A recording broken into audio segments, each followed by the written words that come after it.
देश एक ही नज़र से देख रहा है। देश बदलाव के मूड में है। नौजवान, किसान, गरीब, मजदूर, पढ़ा लिखा हर वो व्यक्ति जो परेशान है आज, वो बदलाव के मूड में और बदलाव चाहता है। ये चुनाव में जिस तरह से इसके पहले अभी मुख्यमंत्री केजरीवाल जी को या अन्य कई लोगों को हेमंत सोरेन को, कई लोगों को प्रशासनिक जो तंत्र है उसने गिरफ्तार किया, जेल भेजा, तमाम बातें हुई। इससे लेकर विपक्ष में बड़ी खलबली सी मची रही। इसको किस नजरिए से देखते हैं? विपक्ष में खलबली नहीं, इस बात की खलबली नहीं है कि ये क्यों ऐसा कर रहे हैं, क्योंकि विपक्ष जान रहा है कि इनके पास और कोई चीज़ है भी नहीं, ये यही कर सकते हैं। और जितना ये दबा रहे विपक्ष, उतनी मजबूती से और उभर कर सामने आ रहा है। सरकार का अगर ये पूछा जाए, जैसे विपक्ष में है, सरकार का वो कौन सा काम है जो आपको पसंद आ रहा है और कौन सा ऐसा काम है जो नहीं पसंद आ रहा है आपको? अभी तक तो देखिए, सरकार का जो काम है, सरकार ने 2014 में जब सरकार बनाई थी, इस बेस पे बनाई थी कि हम 2 करोड़ नौकरियां देंगे प्रत्येक वर्ष। मतलब 5 साल में 10 करोड़ नौकरी हो गई। 15 लाख रुपए का वादा किया था और ये बताया था कि पेट्रोल का दाम कम होगा, डीजल का दाम कम होगा, तमाम चीज़ों का, किसान की आय 2 गुनी होगी, सब कुछ होगा। आप खुद जो है रोज एक पत्रकार हैं और बड़े पत्रकारों में आपका नाम आता है, तो आप खुद देख रहे हैं कि 2014 के बाद आप देख लीजिए कि पेट्रोल डीजल कहाँ गया। ऐसे कौन से लोग हैं जिनको जो है हर वर्ष 2 करोड़ नौकरी मिली है? उनकी अगर आपके पास कोई लिस्ट हो तो हमको भी जारी कर दें, बता दें। और उसके बाद जब 2019 का चुनाव आया, तब फिर उसमें उन्होंने बहुत से वादे किए। आप बताइए 2014 से आज तक कोई एक वादा जो पूरा किया उन्होंने, आप खुद बता दीजिए, हम भी जानना चाह रहे हैं, हो सकता है हमारी जानकारी में ना हो। ये पेपर्स लीक क्यों हो रहे हैं जहां युवा नौकरी की ये बात जो हो रहा इसमें भी एक बहुत बड़ा जो है चाल है। ये सिर्फ जब चुनाव आता है तो इस तरह का जो एक प्रोपगंडा जो है क्या कहते हैं, फैलाया जाता है। लोग इतने परेशान है बेचारे कि उनको कुछ अगर दिखाई जाती है, पीतल भी दिखाया जाता है, तो उनको सोना लगने लगता है, तो भागते हैं। जैसे एक वैकेंसी निकली उसमें भाई कि इतने लोगों की नौकरी होनी है, कितने लोग उसमें जो है फॉर्म भरते हैं, उसमें जो 200, 500, 400 जो भी लगता है पैसा, कई लाख करोड़ रुपए इकट्ठा हो जाता है। उसके बाद एक खाली मैसेज दे देना कि भाई पेपर लीक हो गया, खत्म हो गया। आप बताइए, खाली ये उनकी भावनाओं से एक तो वो परेशान है, जो आदमी पढ़ लिख कर अपने माँ बाप के ऊपर आज बोझ बना हुआ है, वो परेशान भी है, और उसके बाद उसकी भावनाओं से इतना बड़ा खिलवाड़ भी किया जा रहा है। थोड़ी देर पहले आप जी सब कह रहे थे कि कहीं न कहीं अब संविधान को खतरा है या आज ये आखिरी चुनाव है। किस किस बात को लेकर? बिल्कुल जो है क्या कहते हैं, सच्चाई ये है कि देखिए, आज जिस तरह से जो नौकरियां हैं जो प्राइवेट बड़ी बड़ी फर्मों को दे दी जा रही है, ये क्या है? संविधान का खतरा कि SC बैकवर्ड तमाम ऐसे लोग हैं जो बेचारे पढ़ के लिख के घूम रहे, टहल रहे हैं, उनको नौकरी नहीं मिल रही है। और अगर नौकरी के नाम पे कुछ निकाला जा रहा है तो 4 साल के लिए जो है अग्निवीर जो है वो निकाले। बताइए, 4 साल अगर कोई आदमी नौकरी करेगा फिर उसके बाद कहाँ जाएगा वो? बताइए। तो हर जगह जो है बहुत सी दिक्कतें हैं, और जो हम लोग कह रहे हैं वो आवाम कह रही है। हम लोग वो अपनी तरफ से कोई बात नहीं कर रहे। आवाम जनता की आवाज सुन के, बुद्धिजीवी लोग, पढ़े लिखे लोग, समझदार लोग जो कह रहे हैं उस बात को हम लोग रख रहे हैं। कोई हम अपनी तरफ से थोड़े, आप भी आकलन करिए, देखिए, पूछिए, समझिए। आज बताइए, जो बच्चे पढ़ लिख कर, खासकर SC और बैकवर्ड के, वो लोग जो टहल रहे हैं, जिनके पास नौकरियां नहीं, पढ़ लिख के घूम रहे हैं, और जो नौकरी के लिए, जो नौकरी हम करते हैं, चाहे वो टीचर हो या जो भी यहाँ हो, 50,000 से लेके 1 लाख रुपए तक मिलती है, उसको प्राइवेट में हम कर रहे हैं तो लगभग 5,000, 7,000, 8,000, 10,000, उतने पैसे में 10 लोगों को रख ले रहे हैं।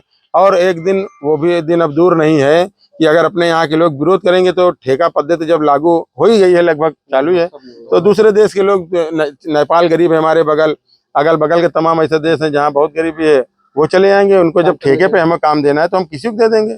उसमें सबसे बड़ा तो नुकसान बैकवर्ड समाज, SC समाज का हो रहा है। इनको, इन नौजवानों को, इन लोगों को सोचना होगा कि आप बताइए कि 5 किलो राशन दे के आज हम लोग को जो है, मतलब गरीब, मजदूर, किसान जो बेचारे इस तरह के लोग हैं, वो अपाहिज हो गए हैं पढ़ लिख के। जो सरकार का एक काम जो आपको पसंद हो, आप बता दीजिए, वही हम बता दें।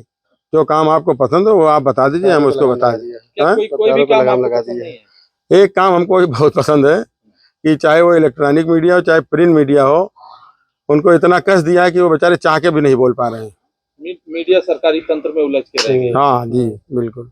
हम हाजी साहब ये जानना चाहते हैं कि जिस तरह से यहाँ पर चुनाव में चुनावी तपीस बढ़ रही है, लेकिन यहाँ जमीनी चुनाव इतना मजबूत नहीं दिख रहा है, तो ऐसे में क्या किसका चुनावी मजबूत नहीं दिख रहा है? तपीस बढ़ाएंगे? किसका चुनावी मजबूत नहीं तपीस दिख रहा है बढ़ाएंगे बताइए? किसका मजबूत नहीं, क्या मजबूती देखना चाहते हैं आप? यहाँ पर सड़क चौक चौराहों पर जो गर्मी पहले देखने को मिलती थी, वो चौक चौराहों पर नहीं देखने को मिल रही है। ऐसा है कि चुनाव में अभी टाइम है और कुदरत ने पहले से ही गर्मी बना के रखी है, धीरे धीरे गर्मी आएगी चुनाव में। जैसे कुछ हमने देखिए, जब चुनाव में देखिए जब लोग सरकार से हताश हो जाते हैं और जब सरकार के खिलाफ जाते हैं, तब ये नौबत इस तरह की आती है, क्योंकि गवर्नमेंट का तंत्र और गवर्नमेंट के लोग इतने जो है ऑफेंसिव मोड में हैं, या उनको इस तरह से बना दिया गया है कि कोई अगर आपके खिलाफ बोले, कोई आपके गवर्नमेंट के अगेंस्ट खड़ा हो या कुछ करे, तो तुरंत उस पर लगाम लगाई जाए।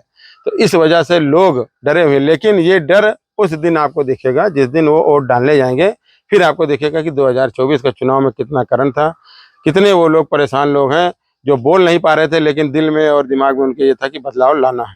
विकास के नाम पर ये जो बुलडोजर चल रहा है लोगों की दुकानों पर, इसको लेकर लोग आहत हैं और अपने ज्ञापन आदि सौंप रहे हैं। देखिए, यही इन्हीं सब चीजों को देखते हुए जनता त्रस्त है, परेशान है, जनता देख रही है। केजरीवाल जी की गिरफ्तारी को किस तरह से देखते हैं? बहुत गलत काम है वो। भाई, केजरीवाल एक ऐसे आदमी है, अगर केजरीवाल के काम की बात की जाए तो भाई उन्होंने तो वो चीजें कर दी जो आज तक किसी ने नहीं किया।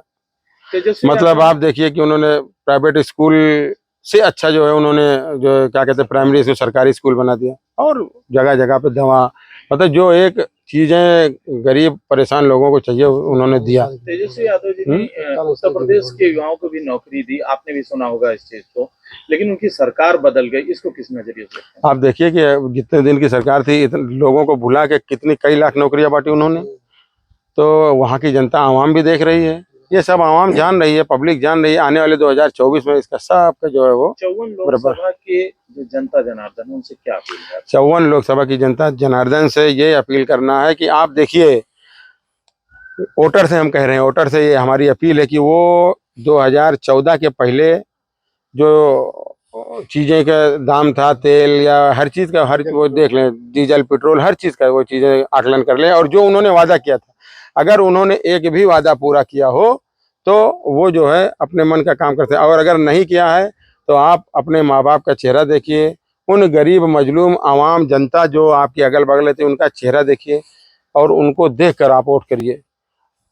और इंडिया गठबंधन बहुत तेजी से आगे बढ़ रहा है, आने वाले समय में इंडिया गठबंधन की सरकार बनेगी और लोगों में खुशहाली का एक महीना 10 दिन हाजी साहब वोटिंग को है, उस दरमियान आपके विधानसभा में या जनपद में किस तरह के कार्यक्रम होने हैं? अब आने वाली 15 तारीख को तो हम लोग अपने बीकापुर विधानसभा का एक प्रोग्राम करेंगे, बाकी जो जो आदेश होगा, जैसे होगा, जो हमारे जिला अध्यक्ष हैं, जो हमारे पार्टी के बड़े सीनियर नेता हैं, अगर वो जहाँ जहाँ जैसे कहेंगे उस तरह का जो है प्रोग्राम करेंगे, मेहनत करेंगे। पूरे विश्व की नजर में अयोध्या है, क्या अखिलेश जी भी जो सुप्रीमो है पार्टी के आपके, क्या उनका भी कार्यक्रम क्यों नहीं होगा भाई? भगवान को मानने वाले सब लोग, कोई किसी भगवान किसी एक के थोड़ी ना है। उनको जब भगवान बुलाएंगे जरूर आएंगे, वो पहुंचेंगे, जाएंगे, बिल्कुल जाएंगे वो।